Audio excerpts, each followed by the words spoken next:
Dame, we'll start with the end. You needed one ball on that last rack. Yeah. A couple teammates have already thought you waited too many ball on purpose. Just walk us through the end of that and winning your second in a row.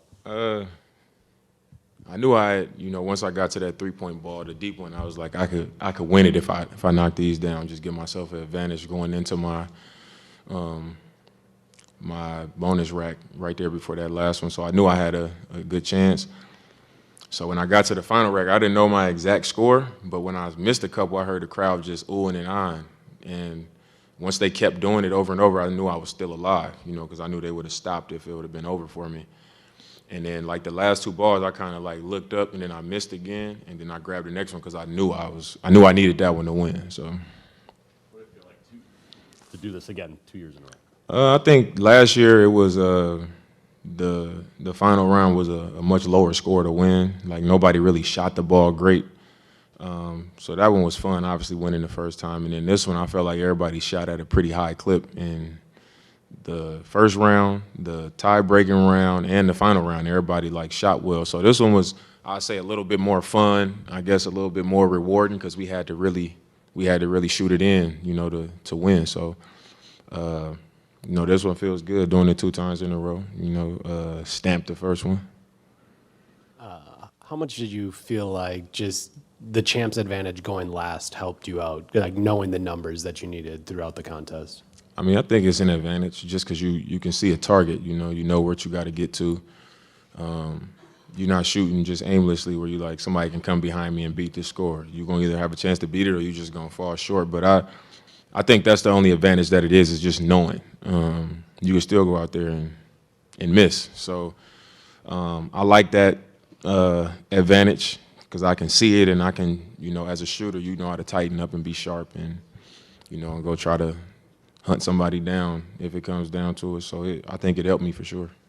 In the lead up to this, we talked to Malik a lot about how he was preparing. I don't remember actually talking to you about how you were preparing. So how did you go about this?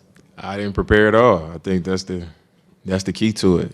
And I kept telling Bees, like, my first 2 times I did it, I was practicing. I had racks. I was doing all this stuff, trying to get ready for it, and I went out there and just didn't win.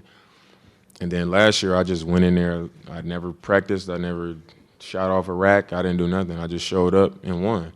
So this year, I was telling them, like, you trying too hard, you doing all this practicing, you talking about it a lot, like, just show up and just shoot. And I think that's what's going to be best because when you practicing all that, you just constantly thinking about it.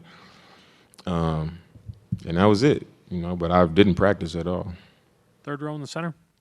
Dan, this is only kind of semi-related to the three-point contest, but you've obviously helped shift the NBA with just the volume and the deep threes that you take. What do you feel like it is about right now the scoring surges we're seeing? Obviously, you had a 70-point game last year. What do you think it is about these surges you're seeing that really just the defense hasn't really caught up to maybe the new evolution of the offenses? I think the easy thing to say is like, oh, the defense in the league, But if you look at the pace of the game now compared to, how it was just a few years ago, it's a much faster paced game. And teams also shooting a lot more threes. You got a lot more guys on the floor that can make threes, that can make deep threes. So those things considered, it's going to lead to some high scoring. So I think that's what it comes down to.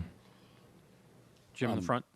Back to this, Dame. I know it's theater lighting, so I don't know if the 67,000-seat arena affected sight lines, but then also y'all had the green reflection from the court. And there was a lot going on, man. Yeah, I guess, what did that look like, feel like, and what was that sort of adjustment? I think my first shot of every round was like off. It was like really short or it was like to the left or to the right because it's just your depth perception is a little bit off because you see a crowd in front of you, but to my right is like way out there. I can just see like a crowd way high, up high, far away. So it just threw me off a little bit. And then I just settled in. And then another time I was running from, I think, the corner to the wing. And as I was running, I was trying to like look down to where the line is and on.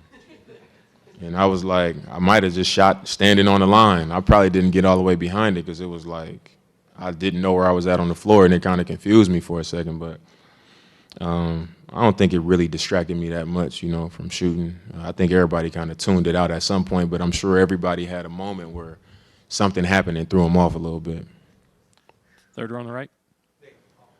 Been hot before. He scored 60 points, and you know when you entered into the zone, that rhythm. Do you feel the same rhythm in this type of atmosphere, and especially today? Yeah, I mean, in games, it's people guarding you, you running around, you a little more tired, and you still can get into that rhythm. But as a shooter, sometimes when I'm working out, I might hit 50 threes in a row. Once I just keep seeing the ball go in, and it's the same motion over and over.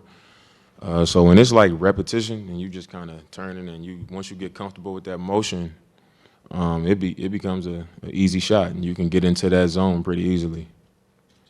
Last question here on 2.